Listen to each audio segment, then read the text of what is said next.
Laura's sitting there thinking, man, that dude's old. Yeah, she don't even know what that. She had never seen one of those big floppies like that. She's thinking about those We had those some in little, that little elementary. 3.5 discs. You know, it's like trying to explain the 8-track tape to somebody that ain't never seen it. You know, they don't understand that either. Oh, yes, sir.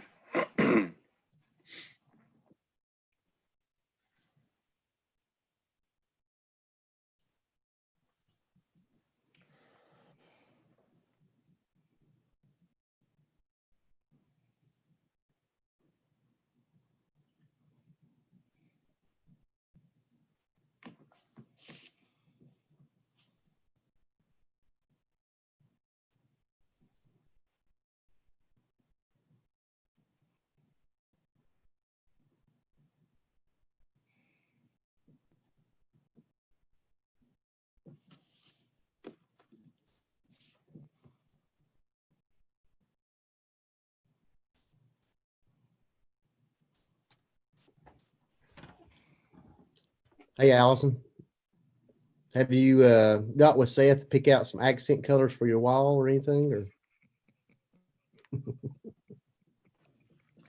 Yeah, I may need some of his painting expertise, over there, Yeah. so I can, get that just the right color picked out. That's right. That's right. You want that that leadership and that intimidation when people come in your office. That's how he does his. So Exactly. Exactly. I mean, just as soon as I walk in his office, I So feel you're not superior. you.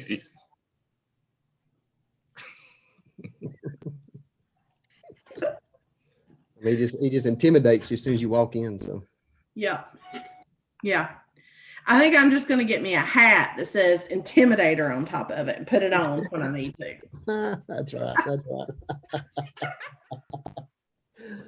Oh man, there's Phil. Dr. Rucker.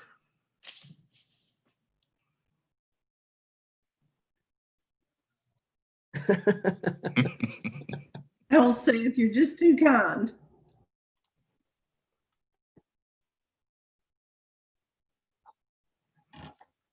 All right. Y'all want to wait a minute or two, or you want to go ahead and get started?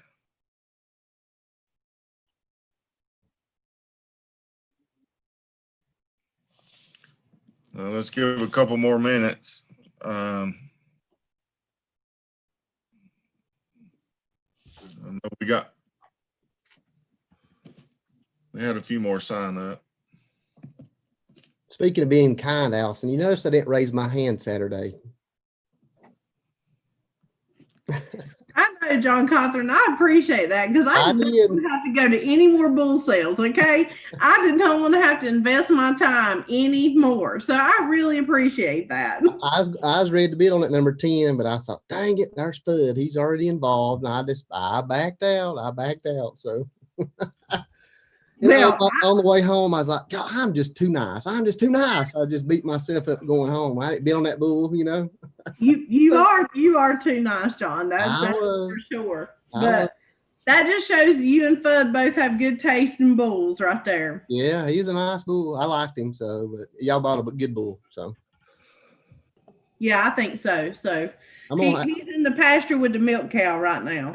I'm gonna have to have a concealed bidder next year. I just tell them what I'm gonna give and don't know. So. Well, I'm just glad Seth Church backed off. Yeah. But that old man, whoever was there, he was looking at that number 10 bull. He wouldn't have given that much for him. So. Yeah, no, but I didn't know if that was who Seth was bidding for, if he was really going to bid, or I didn't know. Anyway. The one that picked the rock up, going to throw the rock at him? Or? Oh my gosh, I ain't never, me and Fudd laughed about that all the way home. This old man was there and he picked up this rock and to get the bulls to move, and he picked it up and tossed it and it went bloop, bloop, bloop across like 3 bulls' backs. And I was like, it's a good thing they were calm, because if these bulls would have took off, man, me and the older gentleman might have had to have some kind words. Yeah. Well, you tell Fudd I was pretty nice Saturday. I was being very nice. So Well, Daddy said he'd probably be buying some drinkers from you, so it'll all even out. that's right. As long as we make some money, that's right. All right, y'all. Well, we'll go ahead and get started. It's a little after 7. This is Brian Cave. I'm a CED in Surrey and handle livestock here. And welcome to the training on beef cow efficiency. This kind of stemmed out of a discussion a few of us had. This topic did about kind of where we were going and in the industry and about cow size and all those kinds of things. Anyway, long story short, it ended up being kind of a statewide effort to try to get a handle on how efficient cattle were actually being. And so tonight we have with us Johnny Rogers from NC State, and Johnny does a lot of work with the Amazing Grazing program and those kinds of things. And so I think he was kind of the lead in this study, taking care of doing all the statistics and all that kind of stuff. And so Johnny, with that, thank you for being on with us tonight. And I'll turn it over to you. You bet. Can you hear me okay? Thank you, Brian. And hopefully you can hear me and can see my screen that says identifying efficient cows. Does that sound right? Yep, we're good. All right, good deal. Well, appreciate the opportunity to be on with this group. And this is a topic I'm very excited about because it obviously affects, I think, the folks I work with at NC State, the producers I work with throughout the state. It affects all of us, involved in the beef industry. And of course, my wife and I, we raise cattle. So it's something that we would, we're obviously very interested in. And so, efficiency across the whole beef industry supply chain would be pretty broad to talk about. So I thought tonight, since we are a cow-calf state, we need to talk about, how to make our cows, more efficient. And because a lot of us will be cow-calf operators, or we will work and support cow-calf operators. So, thinking about efficiency and, if you think about efficiency and then you think about effectiveness, doing things right versus doing the right things. So there's a lot of things that you can think about. And I think at the end of the day, we want to make sure we are doing the right things in a very efficient manner. General definition of efficiency would be the ratio of useful effect to expenditure. So, how much effort did it take for us to get a positive result? Output relative to input, that all kind of makes sense. We might look at it from an economic standpoint, and I'll talk a little bit about just general economics. I'm obviously not an economist, but it certainly is something we're all very interested in because losing money is something we all get very tired of.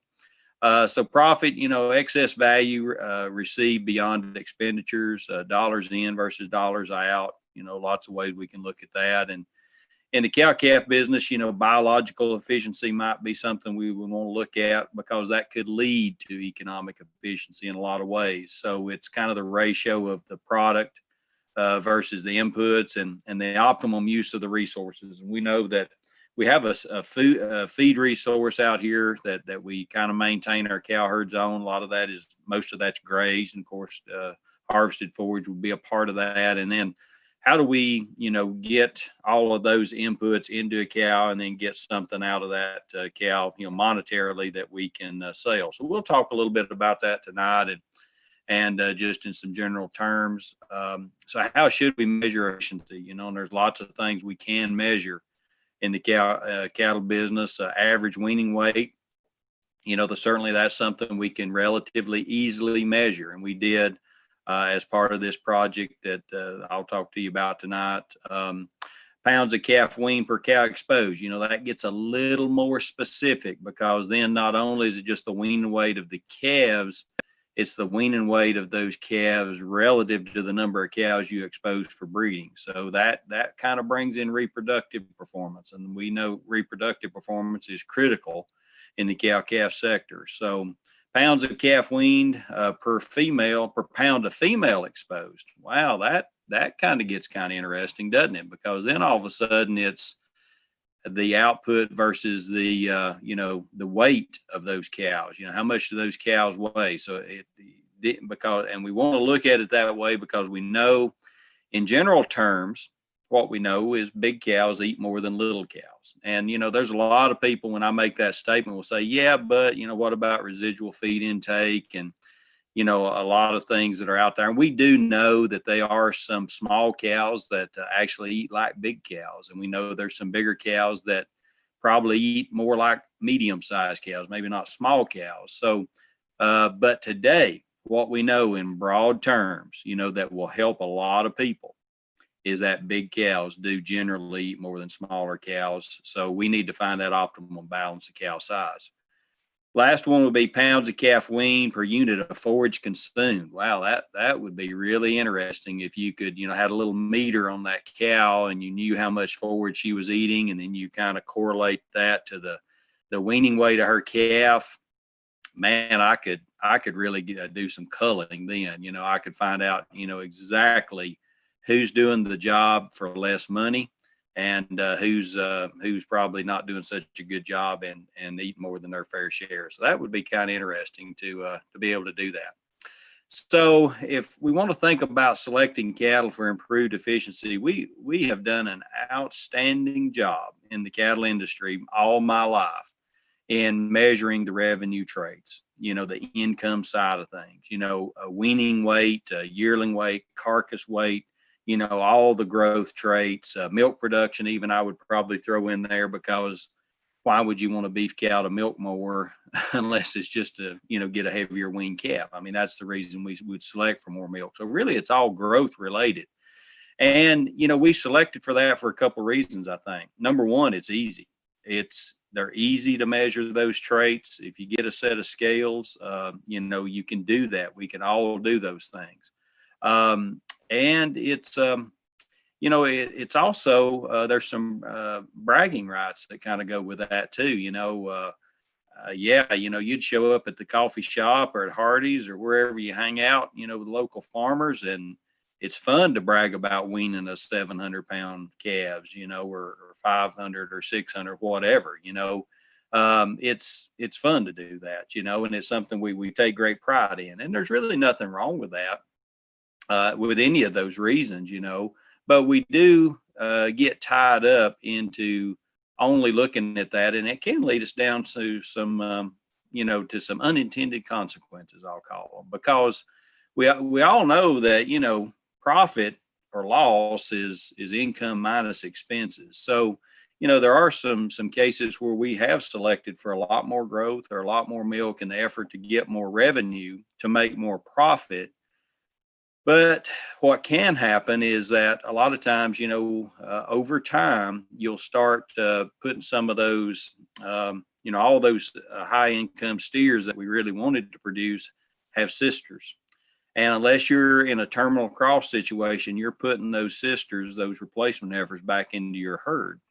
And over time, those cows can have bigger appetites and larger sizes, the larger body weights. And we'll get to that here in just a little bit, kind of the impact that can have. So over time, then it's costing you more to produce, that calf, and we end up with, less profit or the same profit. So chasing income is not necessarily the right thing, but I also believe that you can't starve a profit out of a cow either. So reducing expenses that are essential expenses, that's not the answer either. So again, it takes some balance here, but I would like for us to, at least acknowledge that there is an expense side, to what we're doing here. So let's not spend so much time chasing the revenue traits without, looking at the expenses that we have. So let's think a little bit about profitability in cow-calf production. And I pulled up some information here, and let me hide you guys so I can see all of my slide here. Okay.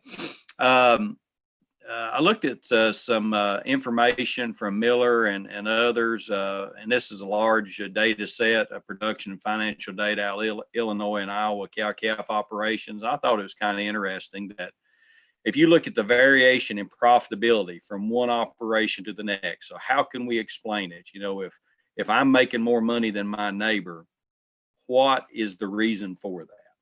Well, greater than 50% of the time, the difference would be the feed cost between me and my neighbor. You know, if there is a difference in profitability, and that's not going to be any great revelation to anybody on this call, because, you know, we all know feed cost is the largest part of pretty much any livestock budget, you know, not just cattle.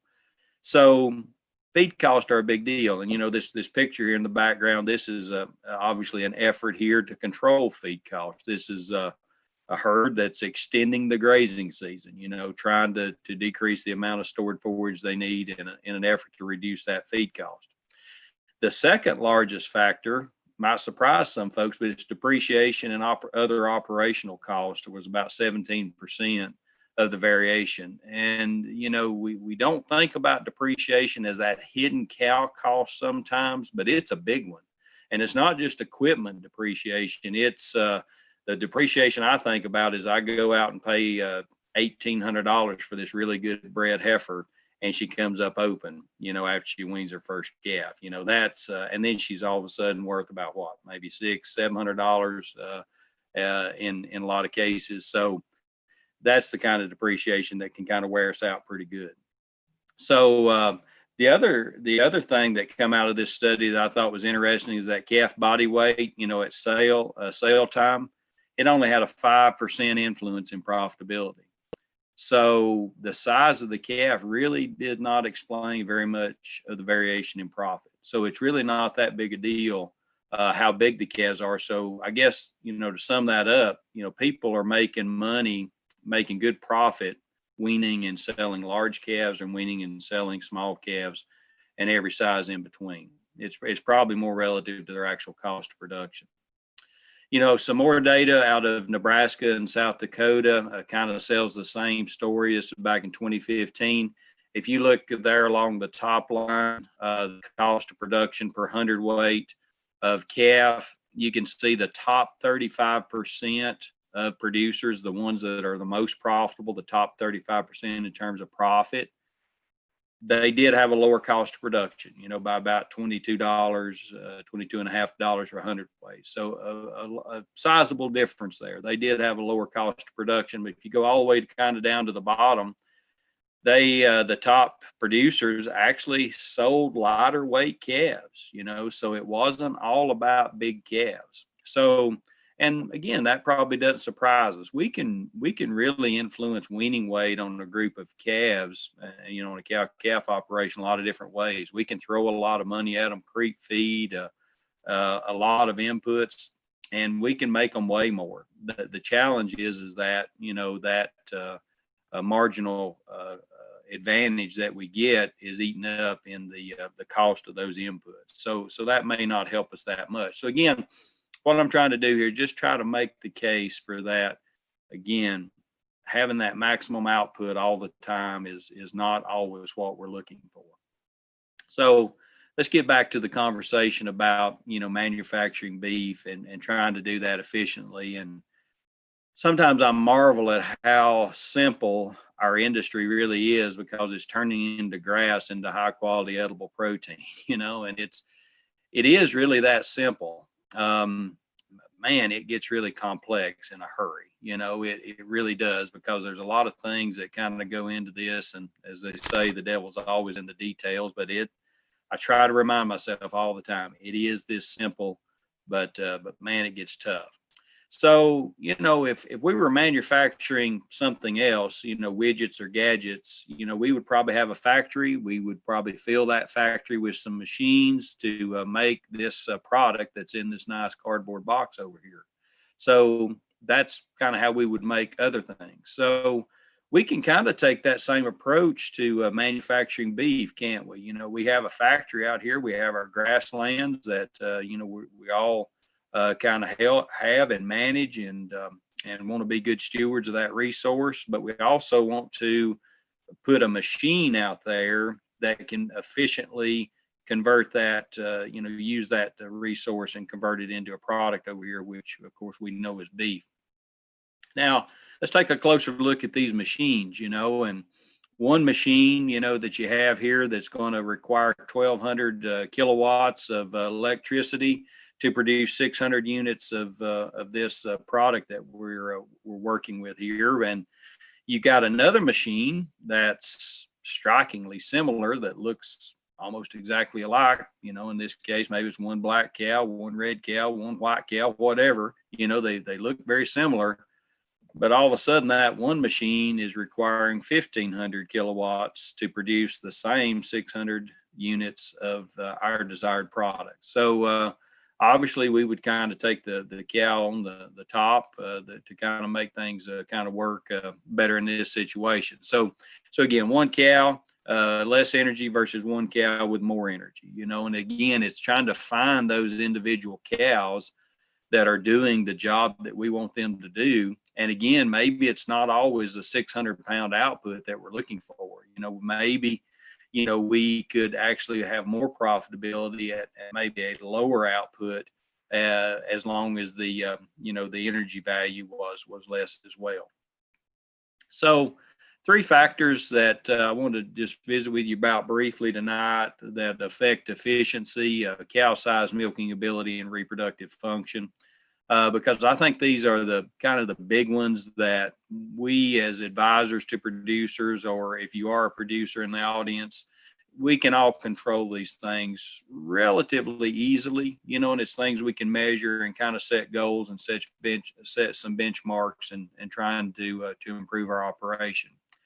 So the first one would be cow size. And I've already said before that, some people might say, well, yeah, but there are some differences in efficiency, between, cows, some genetic differences. And sure, there are. But again, I'm trying to go for that low hanging fruit of let's keep those really big cows out of the system and keep the more medium to moderate sized cows, just so we can kind of stack the deck in our favor.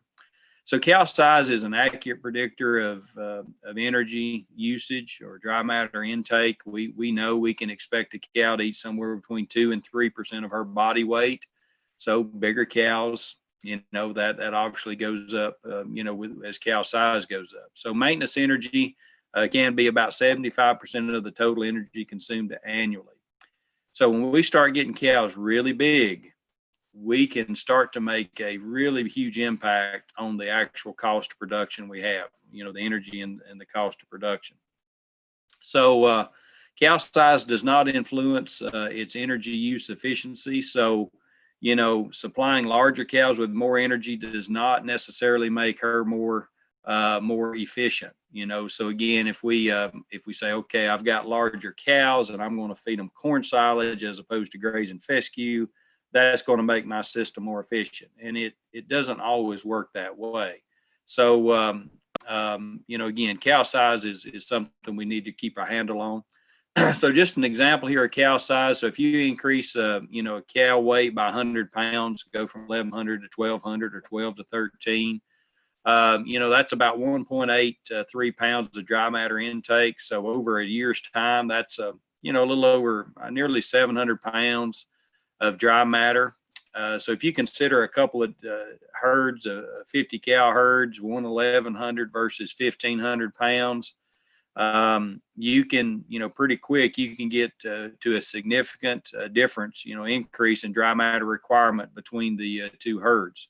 So, 2,600 pounds per head per year, that's a lot, and we're talking about 67 tons per year on these 50 cow herds. So that can be that's a lot of extra feed. And I think a lot of people don't see this because the change has been so gradual over maybe decades.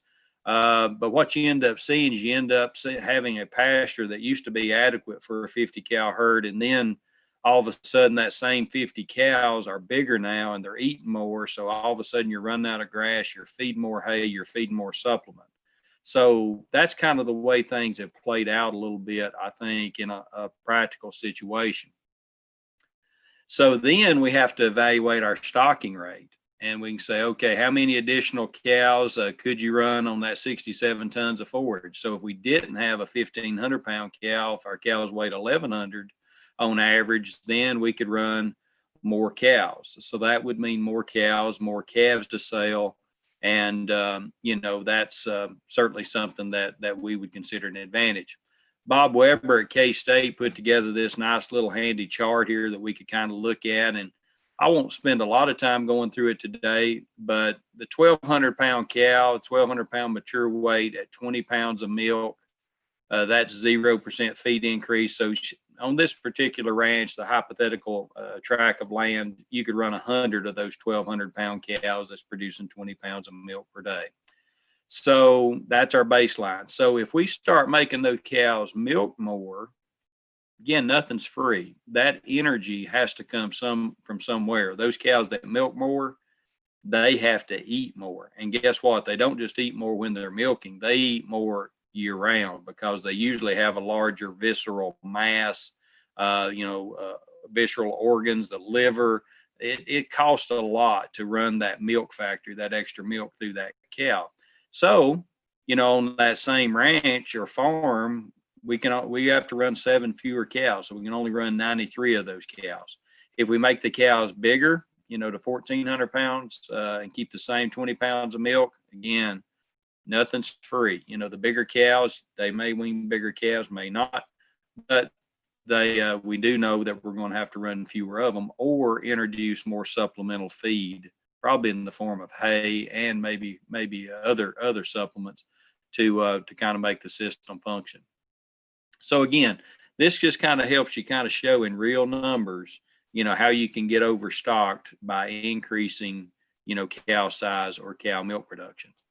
Speaking of cattle milk production, and these are beef cows, I always think it's funny, we increase milk production in beef cows, but we never really milk a beef cow, but this is the genetic trends for, I haven't looked at all of them, but I think that's most all the major beef breeds, maybe a few left out, but you can kind of see that most of them have increased the level of milk production over the last, about 30, 40 years now. So, and there have been some differences, but the trend has been going up over time. And I did hear someone make a statement the other day, and they said that the beef cows today, specifically, he was talking about Angus cows, but he said the Angus beef cows today milk as much as that the Holsteins did in like 1950 or 60 or something like that. Obviously Holsteins milk a lot more today, but we have turned, our beef cows into milk producing machines. And I always say that's in an effort to chase weaning weight. It would make no sense to select it otherwise. So even breeds like this Gray Bar Charolais, not to pick on Charolais, but again, that's a breed that I think brings a lot of growth and a lot of carcass traits, cutability to the table. But again, they're even in this milk race too. They're selected for more milk. So that's just kind of interesting that we're doing that. And milking ability is important. It's really important, especially through that first probably 60 days of that calf's life, because that's when most of the energy going into that calf is in the form of milk. After 60 days of age, calves are going to start harvesting a lot more of their energy needs from the actual forage base. So if you got a good quality forage base, that can really cover up for a lot of lower milking cows, once you get past that kind of peak. So high milking cows require more energy per pound of body weight than the low milking cows. Again, I don't think that shocks anybody. And this table kind of goes through this from North Dakota State back in the 90s. Again, it's kind of the same deal we got into with our cow size. Nothing's free. You have to you have to feed that system somewhere, and usually it's in the form of more dry matter intake. So lower milking cows were more efficient producers. Pounds of calf were weaned per unit of energy intake. So in this case, in this particular study, they found that the lower milking cows were more efficient. So that's something interesting. this was also kind of a neat graph that I wanted to throw in here, and I changed it a couple of times about where to put it, but I thought all of us could kind of appreciate this. And this graph shows us the relationship of a sire milk EPD and the 24-hour milk yield of his daughters. So these are beef sires, of course. So, if you look at this, in a perfect world, you'd say, okay, is the sire milk EPD down here at the bottom, that should be a straight line, shouldn't it? It should be. When I look at the 24-hour milk yield, I'm thinking, some graduate student somewhere was milking these beef cows, and my hat goes off to them because, beef cows really don't like to be milked. And they probably got kicked a lot. So hats off to them. Thank you to them for doing that. But, so a lot of folks would look at this, and especially seed stock producers, and say, look, I've told you a long time, EPDs don't work. Well, yeah, they do, I think. But in this particular case, there's something else coming into play here. Could there be something else that's impacting, this milk output relative to the genetic ability of the animal? Of course, we all know that there's genetics by environment interactions all the time, right? So we've got cattle that, in this case, that are, we're selecting for more milk, but they can't produce more milk because the environment will not let them. Again, that goes back to what we said before. You have to fuel that engine. If you want to have this high milk production, you have to fuel that some way. So I'll follow that up with this. This is the CHAPS program out of North Dakota State, and this is average 205-day weaning weight in commercial cow-calf operations from 03 to 17. So about 14 years worth of data, and you can see we've selected for more milk, we've selected for more growth, and what's it got us? Not much. And I could have thrown in some other data points from other states, primarily in, kind of the cattle belt, the central part of the country. And the pattern is the same. We keep hitting this ceiling. So again, why can we not achieve higher weaning weights if we're selecting for it genetically? Does that mean our EPDs don't work? No, I'm pretty sure they do.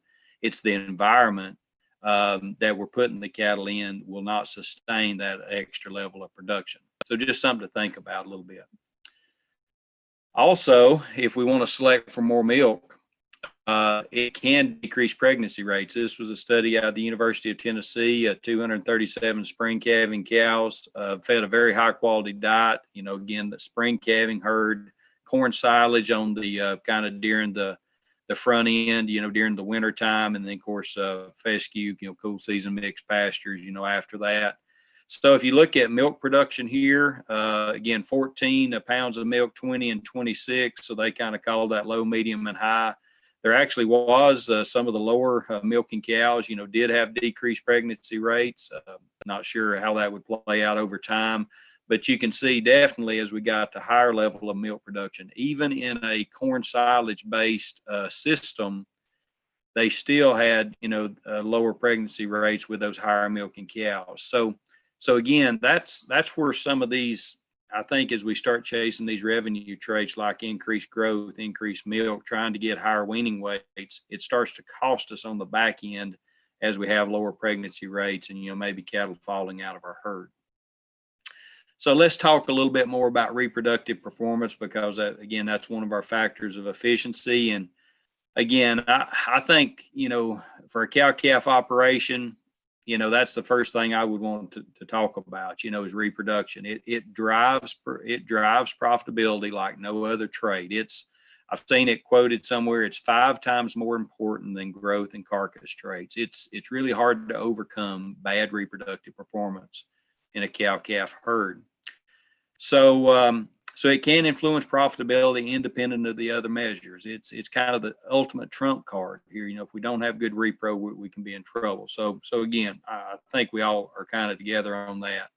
Lower maintenance cows, they'll typically breed back earlier on a given forage resource, and as we start getting cows that grow more and maybe milk more, then we're going to have to change the environment, aren't we, to make them do what we need them to do. So sometimes we'll have to, introduce some type of supplement or higher energy forage or something like that. Early breeding cows, typically wean heavier calves. I need to change that spelling there, not calves, that'd be calves. And they usually have longer longevity in the herd. So again, you don't have to replace them as often. So that means you can sell more heifers versus, having to keep more as replacements. So those are all good things. Okay. So all that information kind of led to a project that was funded by the North Carolina Cattle Industry Assessment. It's probably more of a survey as more of anything else. And again, it's kind of something we'd continue to like to build on, maybe some other projects to go along with it. But Dr. Poore and I kind of got together and wrote this up, and it was funded by the Cattle Industry Assessment.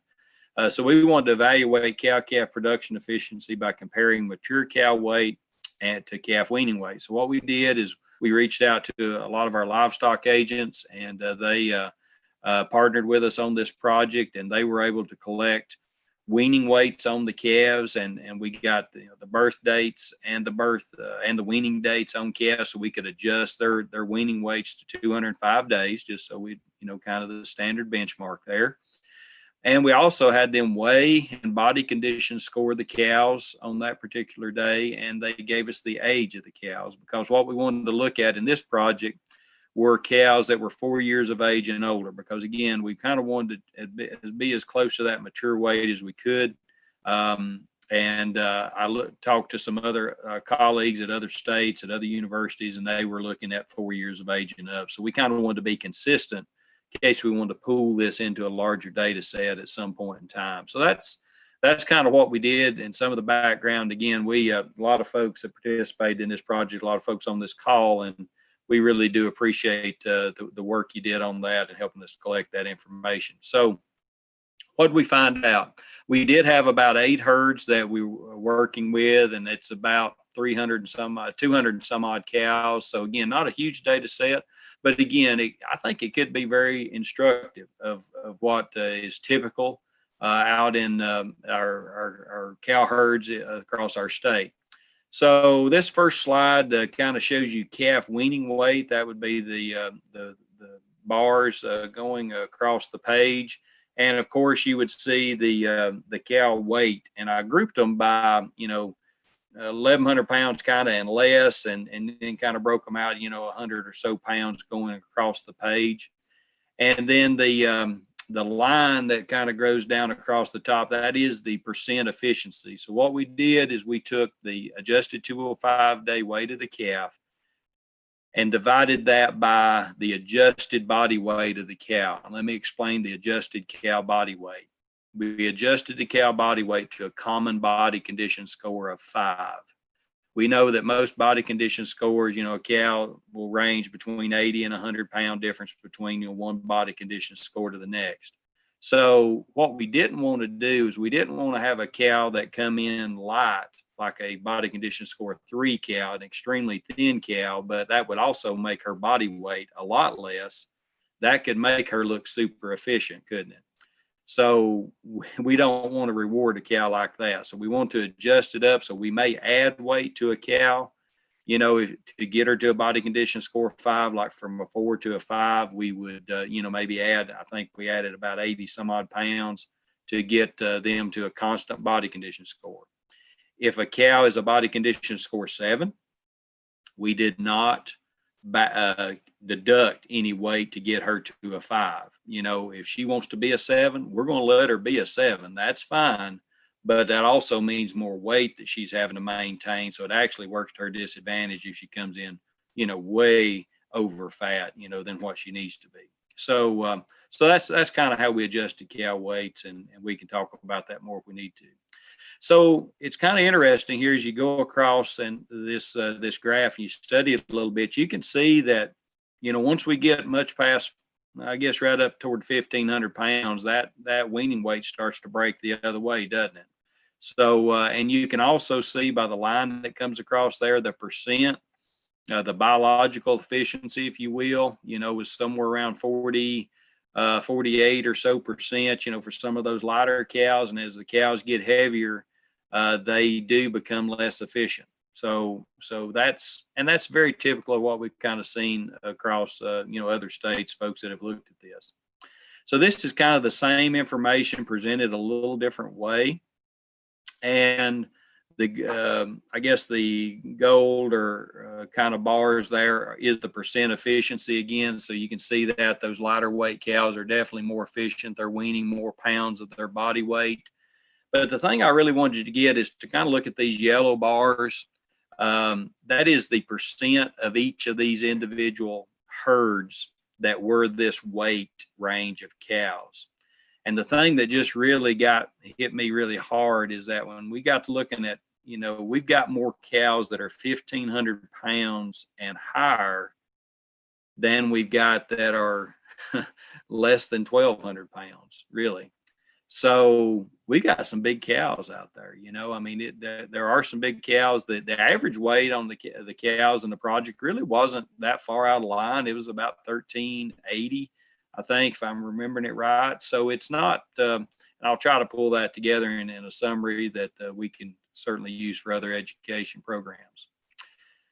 The other thing that I did not intend, I didn't think about it, I'm ashamed to say it, but once I got to looking at the data from these herds, I thought, I've got the calving distribution on these 8 herds.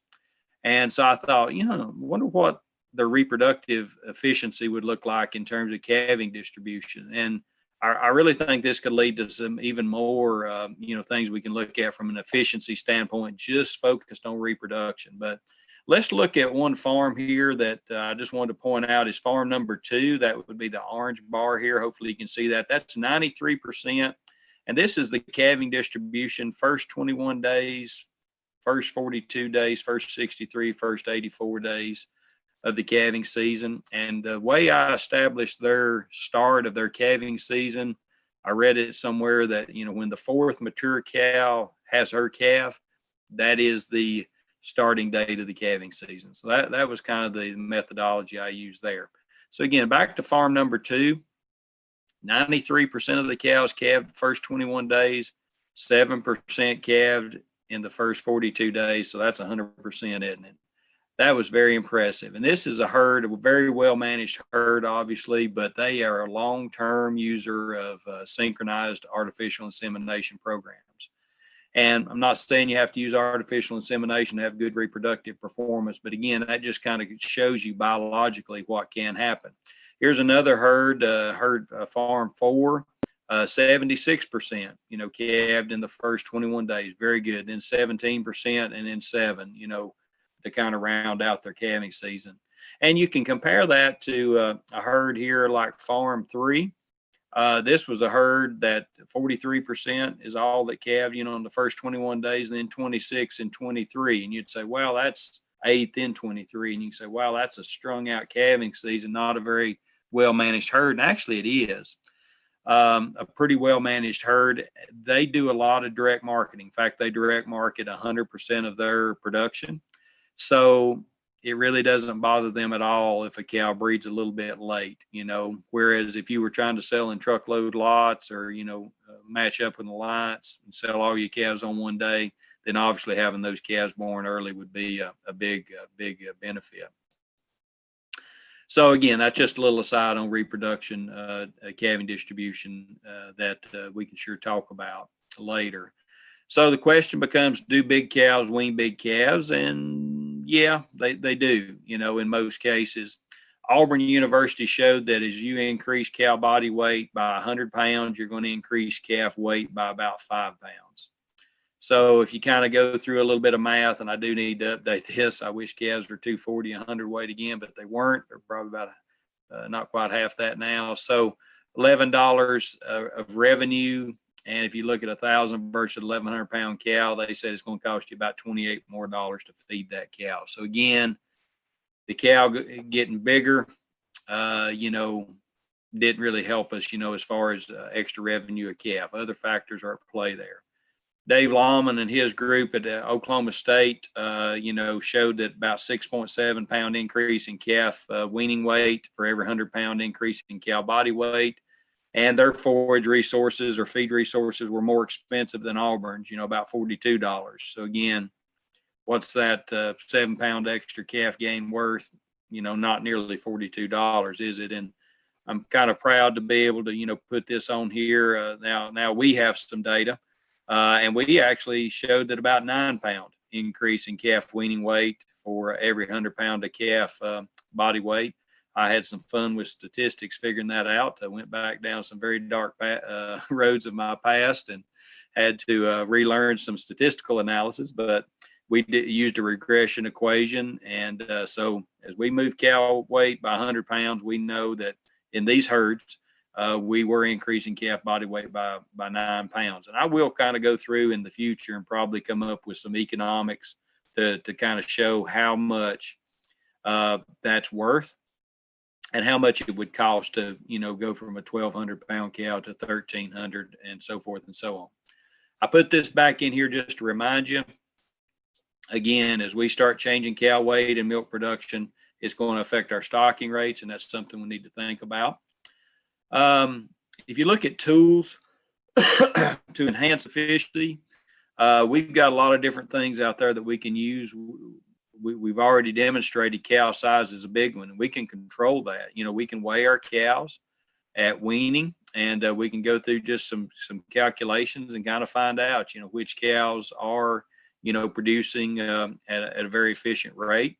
There's mature weight EPDs. There's other indicator or economically relevant traits like maintenance energy out there that some breeds use. But when you go out and start selecting bulls, you have information that you can start to put a lid on some of this cow size traits. You can do that genetically, and you can also do it through management.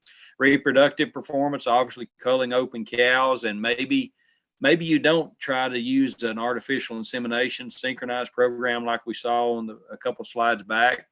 But there's a lot of good, certainly just using good management, BSE, make sure you got good bulls that you're turning out, make sure it's an adequate number of bulls that have passed a BSE, cows in good body condition, making sure that you're meeting their needs. There's a lot of ways we can improve reproductive performance.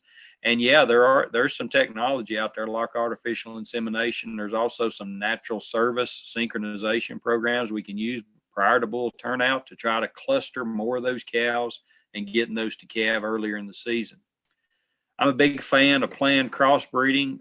It's as close as we'll ever get to a free lunch, and all the protein sources that we're competing against, pork, poultry, I guess even fish, they're all using crossbred animals to kind of be more efficient. So heterosis and breed complementarity are part of that. And again, if you are not familiar why you need to use crossbreeding, you really need to have that crossbred female to get most of the benefit. That's 2/3 of the benefit of crossbreeding is having that crossbred cow and then mating her to a bull of a third breed. So again, it can really pay some big benefits, and a little harder to manage. The breed rotations in smaller herds. If most of the herds we work with are going to be smaller.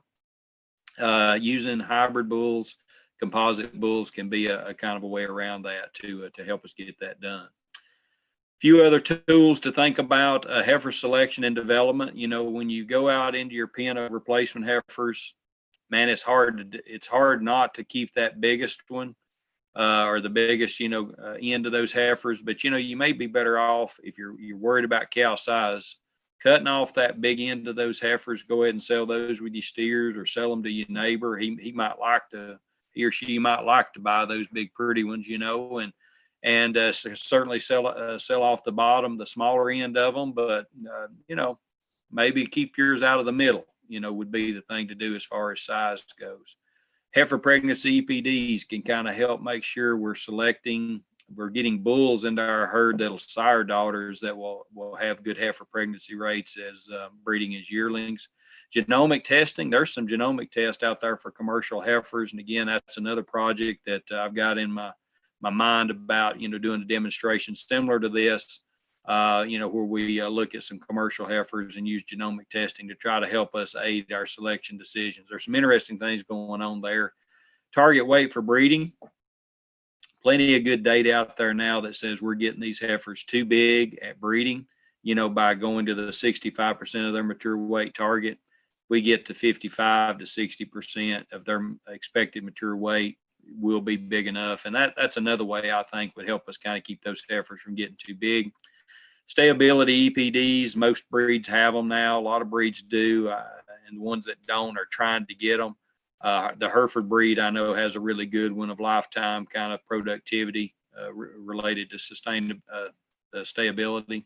Selection for differences in energy requirements, that's coming down the road. Looking at feed intake, the challenge I see there is that a lot of this information data is being collected to, cattle being fed out of a bunk. How does that correlate and translate to a cow that's out, grazing in a grazed environment? I know, the experts tell me that they are correlated, but again, I don't know how correlated and how strong that relationship is going to be. So in other words, if we have feed intake data and efficiency data on steers, how does that relate to the heifer mates that are going back into a cow herd? And that's going to be interesting to see how that plays out. Cow energy value, EPDs, I know Red Angus has one called maintenance energy, and Angus, it's $1. They actually have a cow energy index, $1 EN. So again, that's I think that would be dollars of feed savings. So the higher number would be better there. And, again, that's just another piece of information you can use if you want to look at, reducing cow size. Of course, feed intake, residual feed intake versus, just regular dry matter feed intake. Those are all measurements. You all probably seen a lot of information. A lot of bull tests are using growth save systems and trying to, find those cattle that are more efficient.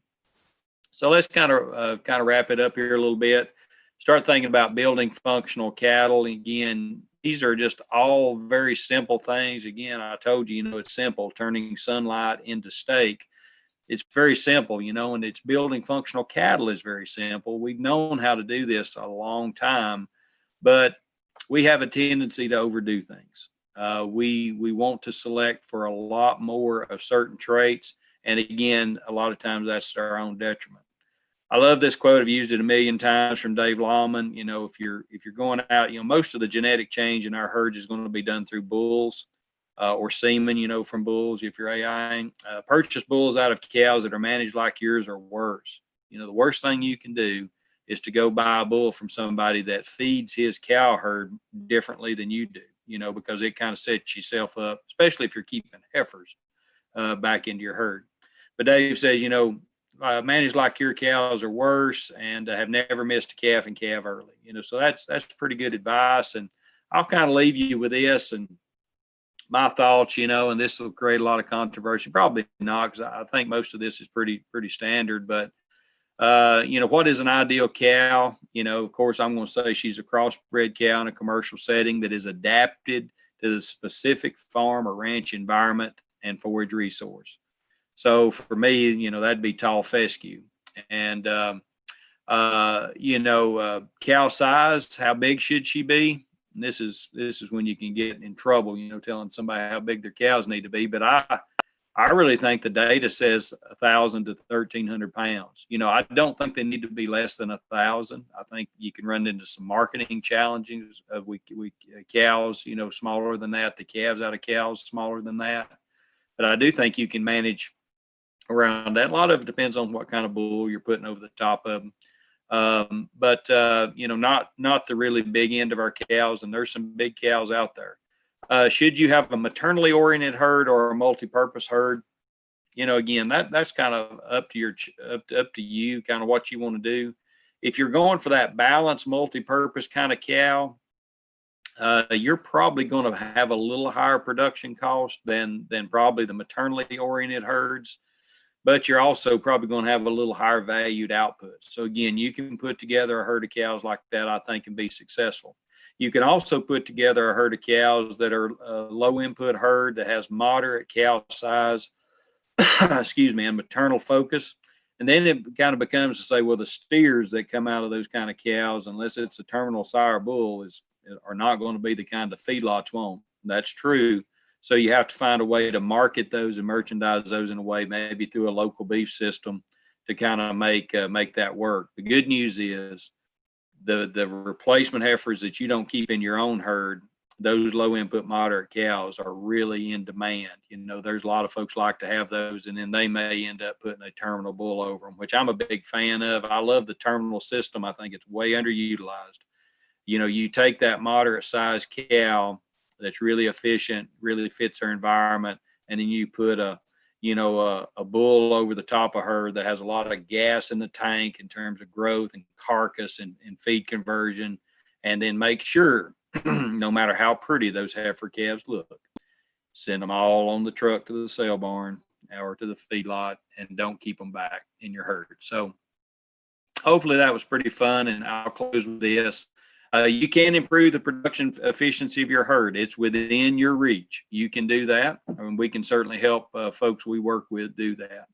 Consider cow size and milk production in your management decisions. So, when you go to select bulls and replacement heifers, make sure you evaluate those selection decisions carefully and kind of weigh your options out there. And there's a lot of selection tools that are available, more than you've ever had at your disposal. And that can somehow be hard to navigate, but it can be done. And I thought this was a good quote to kind of leave you with, and from Bob Taylor, a long-term professor at CSU. Of course, he's passed away years now, but profitable cattle are usually productive, but productive cattle are not always profitable. So just because you've got a lot of performance and a lot of good things going on in your herd, if profitability is your goal, you may not be hitting, and you may need to kind of change your direction a little bit. So again, those are just some things to think about.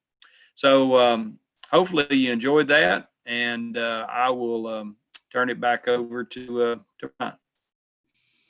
Well, thank you, Johnny, and appreciate you taking the time this evening to spend with us. And I think we got a few minutes. If anybody's got any questions they want to ask, now's the time. Hey, Johnny, I've got a question. Do Yes. you think that would there be so for the push to develop these heifers, in years past and get them to a certain body weight, how do you think that's correlated to the long-term, the feet? We're just noticing more hoof problems, toes growing out, things like that. I mean, when we were trying to really develop and meet that target weight to breed those heifers, do you think we were shooting ourselves in the foot, so to speak, in encouraging some of those feet problems? I wish it was that simple, Allison. I really do. I'm afraid it's not. I'm afraid the foot problem kind of even goes beyond that. It could be a part of it, though. I typically don't think about it as much in replacement heifers as I do bulls, because, sometimes if you're trying to sell yearling bulls, you really push them really hard, and maybe overfeed them a little bit. And I don't know, most people probably aren't pushing their heifers that much. When I'm thinking about overdeveloping heifers, I'm thinking they probably got them gaining 2.5 pounds a day, when they really just probably need to gain about 1.5 pounds or 1.33 pounds, really. I mean, it's astonishing, how little a heifer needs to gain from weaning to breeding. If you really look at her, kind of just do a little bit of math, it's not a whole lot. But I do think that there are feet problems out there, and every breed has them. And it's a problem with our industry. I think we kind of started selecting cattle for, probably just, again, other traits, and we stopped looking at the ground. We stopped looking at that, and there have every breed now, for that reason, has a kind of an initiative to kind of start improving that. I know Angus has a foot EPD now. I know we're collecting data on the Red Angus side. We're kind of just educating members, trying to get them to cull those bottom end animals that have bad feet, and then collect data, through foot scoring and hopefully get an EPD. But so I don't think you necessarily created that problem that way, but you might have spent a little more money than you needed to on. That's the other thing on developing heifers. It costs more to do that. And I know Rick Funkston, out of Nebraska. He was at the Cattlemen's Conference, was that last year. And he had some great data, and you can say, well, that's a different environment. Yeah, but the biology's still the same. It should be, when we established that 65% of their mature weight target, that's probably been around in the 70s. It's been around a long time. Now we've been selecting for, a lot of traits that would improve fertility in heifers, heifer pregnancy, EPD, scrotal circumference in bulls, plus we've made those cows, their dams a lot bigger. So, that's why it probably makes sense that it could be a lot lower percentage, it's 55% of that cow weight versus 65. So that's just my thoughts. So good question.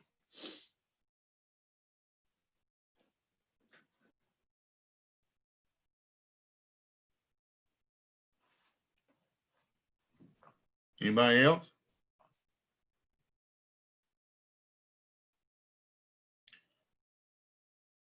Well, hearing none, Johnny. Thank you once again. Appreciate everybody tuning in. And we'll Johnny, if you don't mind sharing maybe that presentation with us, we'll get it out to the counties and see if we can't spread this information. So I appreciate everybody logging on this evening, and appreciate all the work everybody's doing. So thanks a lot. Everybody have a good evening, and Thank y'all. appreciate it.